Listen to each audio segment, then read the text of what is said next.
অভিনীল হত্যাৰ গোচৰৰ 2 নাবালক সন্দৰ্ভত শুনানি সম্পন্ন হৈছে 11 জুনত 2 জনৰ সন্দৰ্ভত ৰায় দিব আদালতে অধিবক্তাই দুয়োকে গোচৰটোৰ পৰা ৰেহাই দিবলৈ কৰিছিল আবেদন আমি জনাইছো অভিনীল হত্যাৰ গোচৰত 2 নাবালক সন্দৰ্ভত শুনানি ইতিমধ্যে সম্পন্ন 11 জুনত 2 জনৰ সন্দৰ্ভত ৰায় দিব এতিয়া আদালতে অধিবক্তাই দেখিবলৈ পোৱা গৈছে নগাঁও সত্ৰ আদালতে আবেদন সন্দৰ্ভত দীঘলীয়া শুনানি গ্ৰহণ কৰিছে শুনানিৰ অন্তত ৰায়দানৰ বাবে 11 জুন ধাৰ্য কৰিছে আদালতে উল্লেখযোগ্য যে গোচৰটোত অন্য অভিযুক্তসকলৰ লগতে নাবালক দুজনৰ ওপৰতো আইপিচিৰ 302 341 ৰ লগতে 427 143 144 147 ৰ সমান্তৰালকৈ 148 149 101 332 আৰু 186 এই কেইটা ধাৰা আৰোপ কৰাও হৈছিল আমি জনাই গৈছো অভিনীল হত্যাকাণ্ড যে ৰাজ্য কপাই কৈছিল অভিনীল হত্যাকাণ্ডৰ ন্যায় বিচাৰি এতিয়াও 2 গৰাকীৰ মাতৃয়ে বৰ্তমানে ন্যায়ৰ অপেক্ষা কৰি থকা পৰিলক্ষিত হৈছে তেনে সময়ছোৱাতে অভিনীল যি জঘন্য হত্যাকাণ্ড সংঘটিত হৈছিল সেই হত্যাৰ গোচৰৰ 2 নাবালক সন্দৰ্ভত শুনানি ইতিমধ্যে সম্পন্ন হৈছে কেৱল মাত্ৰ ৰায় দিব বাকী আছে আদালতে ইতিমধ্যে 11 জুন ধাৰ্য কৰা হৈছে 11 জুনত 2 জনৰে ৰায় দিব আদালতে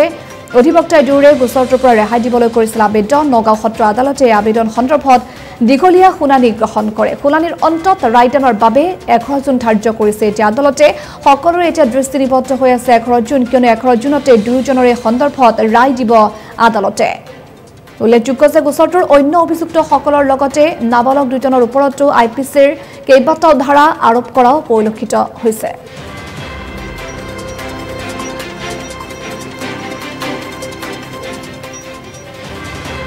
উল্লেখযোগ্য যে অভিনীল হত্যাকাণ্ডৰ 6টা বছৰ সম্পূৰ্ণ হৈছে আৰু আজি অভিনীলৰ ষষ্ঠ মৃত্যুবাৰ্ষিকী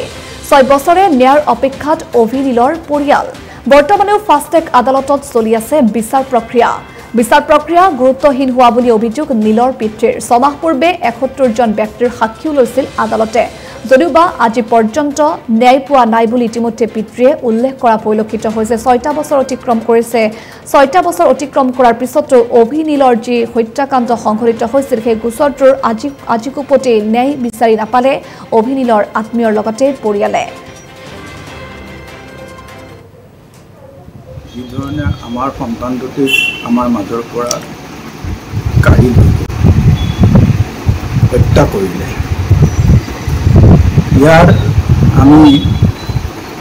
ক্ষতিপূৰণটো আমি একো নাপাওঁৱেই আমি ইয়াৰ সলনি কি পাম একোতো নাপাওঁ তথাপি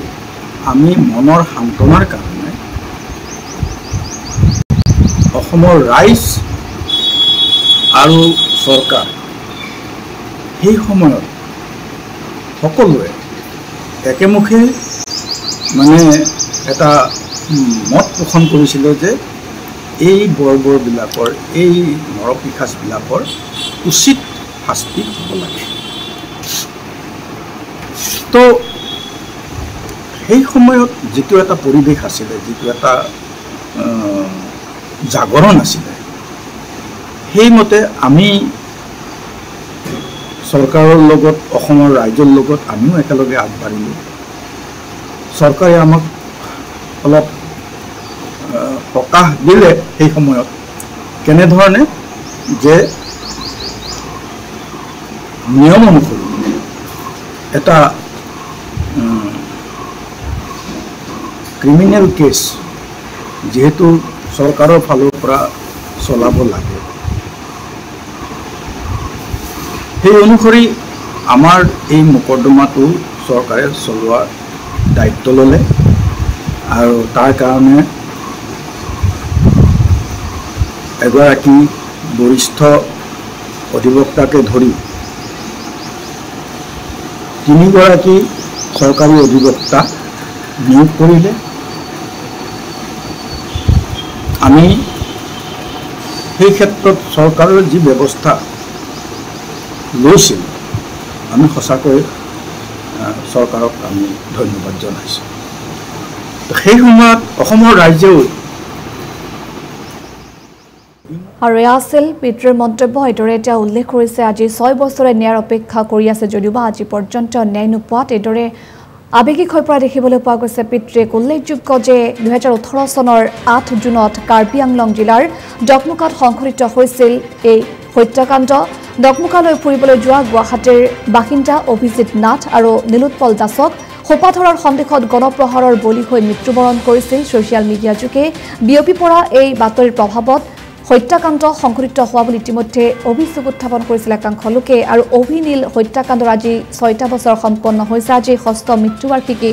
আজিৰ দিনটোতো অভিনীলৰ পৰিয়ালে ন্যায়ৰ বাবে অপেক্ষা কৰি আছে 6 বছৰ ন্যায়ৰ অপেক্ষাত আছে পৰিয়ালটো বৰ্তমানে ফাষ্ট ট্ৰেক আদালতত চলি আছে বিচাৰ প্ৰক্ৰিয়া গুৰুত্বহীন হোৱা বুলি ইতিমধ্যে অভিযোগ উত্থাপন কৰিছে নীলৰ পিতৃয়ে ছমাহ পূৰ্বেও ৭১জন ব্যক্তিৰ সাক্ষী লৈছিল আদালতে কিন্তু তাৰ পিছতো আজি পৰ্যন্ত ন্যায় নাপালে অভিনীলে যাক কেন্দ্ৰ কৰি বৰ্তমানেও অভিনীলৰ পৰিয়াল অভিনীলৰ আত্মীয়ৰ লগতে ৰাজ্যবাসীয়ে 6 বছৰ অপেক্ষা কৰি আছে ন্যায়ৰ